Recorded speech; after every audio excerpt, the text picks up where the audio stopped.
Hi, this is Josh with Shining 3D. Today we're going to be doing a quick unboxing of the FreeScan UE Pro2. First will be the scanner itself.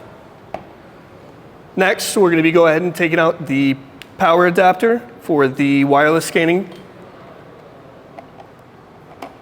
Quickly connect that in, and now this device is fully ready to be used wirelessly.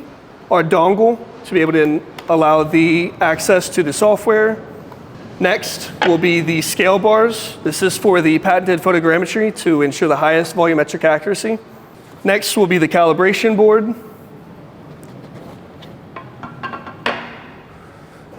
And it does still come with the wires, so it can be used in wireless mode, but if you wanted to use it in the wired, like our traditional UE Pro, you can still use it in that wired format. And it is good to note that the accuracy and data quality is going to be the same that it would have with the wired and the wireless.